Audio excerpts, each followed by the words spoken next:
Hi everyone, welcome. It's a pleasure for me to be here and to be a part of the Green Wine Future 2022 conference. My name is Niklas Ridoff. I'm the CEO of winetourism.com, and we are a global website with a goal of helping wine lovers to find great wine experiences all over the world. So great to be here. I had the pleasure and the privilege of conducting the Global Sustainability Survey together with Professor Gerge Solnoki and the rest of his team from Geisenheim University. There were a lot of really interesting findings that came out of this global survey. I want to dive a bit deeper into some aspects of the survey, especially the ones that highlight how the perception of sustainability can differ between countries and why these differences are important when we discuss the future application of sustainability to wine tourism in general. So let's get into it. Its own set of opportunities, its own dynamics, and its own challenges, depending on if you're in France, South Africa, or California. And actually, this is true of any country you talk about dealing with wine tourism. So one of the things we looked at in the study was how to break up the three pillars, the environmental, the economic, and the social pillar, into the constituent measures that are important for the wineries. So we asked each of the wineries from the respective countries, how important do you perceive the individual measures within the pillars to be? And the higher the score, the more important this measure was perceived to be for that pillar, but also for the country in general. And I think this is going to make more sense when you look at the numbers.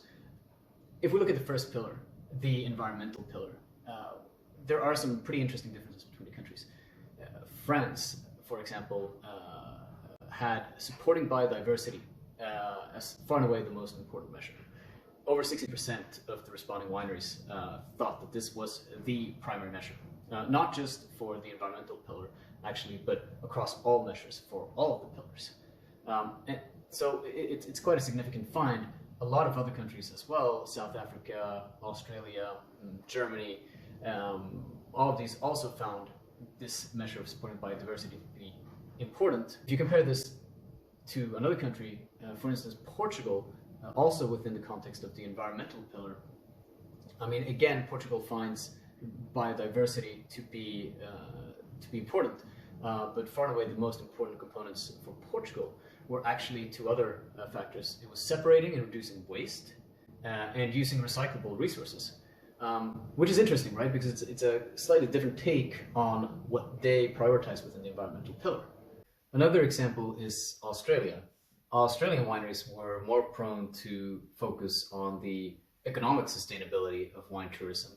We saw the highest response rates for measures like implementing a long-term business strategy for sustainability.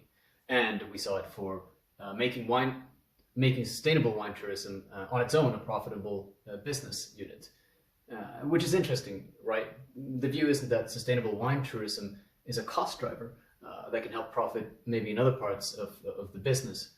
Rather, it should be seen as a sustainable income stream in its own right. And we also see something similar in the response rates from countries like the USA and South Africa. There's the social pillar as well, as another example. And this plays different roles in different countries.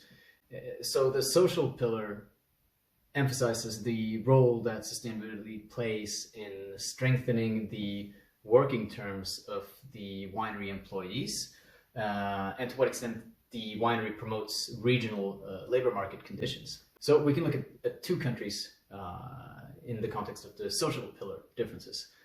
Chile and Austria actually had slightly different answers.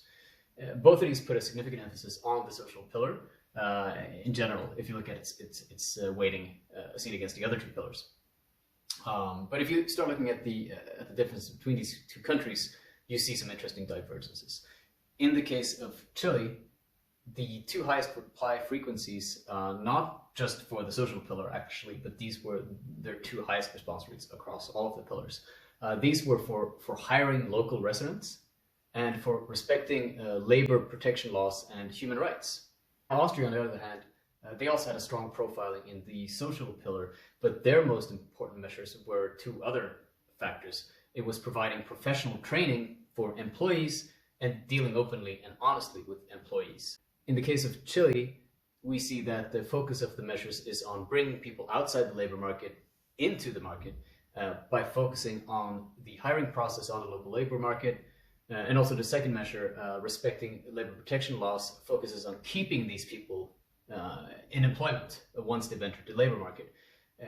For Austria, these two measures rank lower, most probably not because they're not important, but because probably because unemployment rates in the local labor markets in question in Austria are lower, so it's not as much of a problem. And the same thing goes for labor protection laws. These are already likely well enshrined in the Austrian welfare model. So instead, Austria focuses on the other two factors, on empowering its existing employees and training them for more advanced tasks. So why is this interesting? Well, I think it's important to keep in mind that these different countries are at different stages of social development, and that this is then reflected in the set of sustainability measures that we should apply to them, that they apply to themselves. So what do these examples of inter-country differences tell us? Firstly, it's important to understand that the country-specific context matters when we're talking about sustainability. It points to the difficulty of a common frame of reference when we talk about sustainability, especially in an international context. And it also points to the difficulties of how do we measure sustainability to get a comparative perspective. Let's assume that we want to assess wine tourism sustainability using the three-pillar model. Well, are we going to use the same metrics for all countries? Spontaneously, I would say yes. But having just gone through these examples, some of the examples right now, we know that countries are not actively working with all of these metrics, with all of these measurements inside all these pillars. It's a conscious choice from their part to work differently with different metrics and prioritize different activities.